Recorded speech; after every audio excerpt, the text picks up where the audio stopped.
Viver em condomínio, a ideia é de comunidade, certo? De segurança. Mas e quando a gestão, que deveria ser a protetora dos moradores, na verdade se transforma num sistema de controle? Pois é, vamos mergulhar num tipo bem específico de problema que pode transformar a vida em comunidade num verdadeiro pesadelo.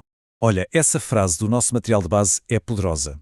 Ela resume exatamente o momento em que a coisa desanda. Quando atitudes básicas de um morador, como pedir para ver um documento ou questionar um contrato, são tratadas com hostilidade, bom, aí o sonho da comunidade vai para água abaixo e o que surge é um sistema de opressão. E antes de mais nada é fundamental deixar uma coisa bem clara. Isto não é um ataque a todos os síndicos ou administradoras. De forma alguma. O que estamos analisando aqui é um padrão bem específico e muito prejudicial de abuso de poder que, infelizmente, alguns moradores já tiveram que enfrentar na pele. Então, o que seria esse tal de feudo moderno dentro de um condomínio?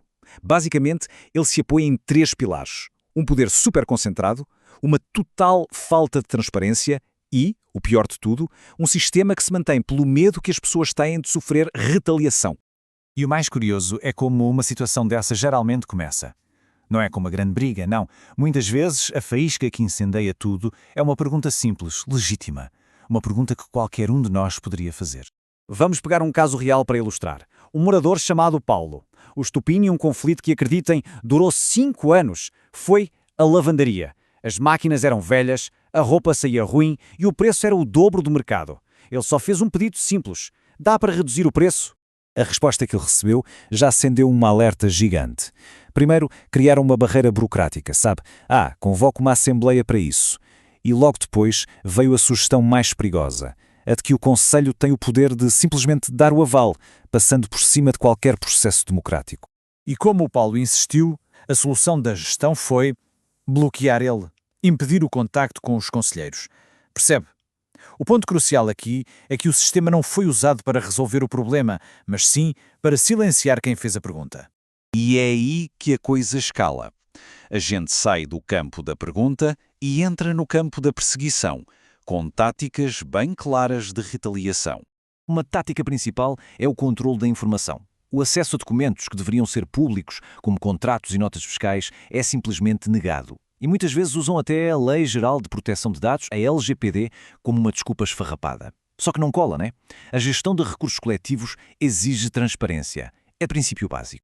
E com isso se estabelece uma regra clara de 2 pesos, 2 medidas. É aquela velha história.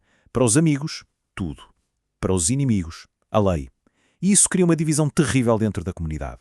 Para dar uma dimensão real a essa perseguição, um morador, apelidado de xerife, recebeu uma multa de R$ 7.000.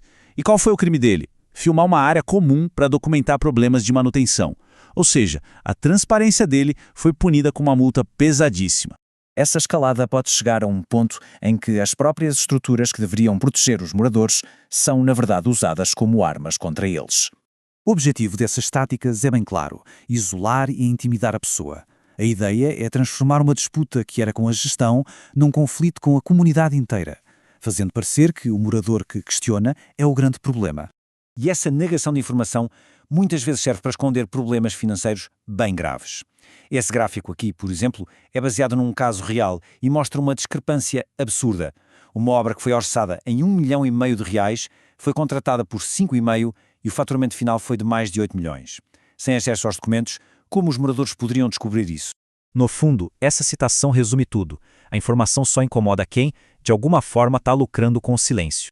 Ok, o cenário é complicado. Mas então, se um morador se vê numa situação dessas, o que fazer? Existe uma luz no fim do túnel? As fontes são unânimes num ponto. Lutar sozinho é uma batalha perdida. A verdadeira força aparece quando a frustração de um se junta com a dos outros. É tal da ação coletiva, sempre baseada em muita documentação. Uma voz sozinha pode ser ignorada, mas um grupo organizado, um grupo é impossível de silenciar.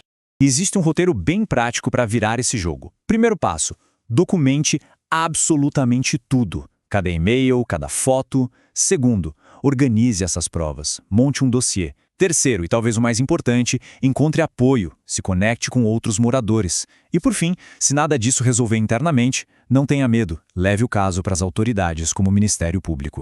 E é fundamental lembrar que o custo aqui não é só financeiro. Um ambiente tóxico como esse rouba a paz dos moradores, destrói reputações e corrói aquele sentimento de segurança que a nossa casa deveria sempre nos dar. No fim das contas, a lição é clara. Um feudo prospera com base no silêncio e no isolamento. A questão que fica no ar é o que acontece quando uma comunidade decide, em conjunto, encontrar a sua voz.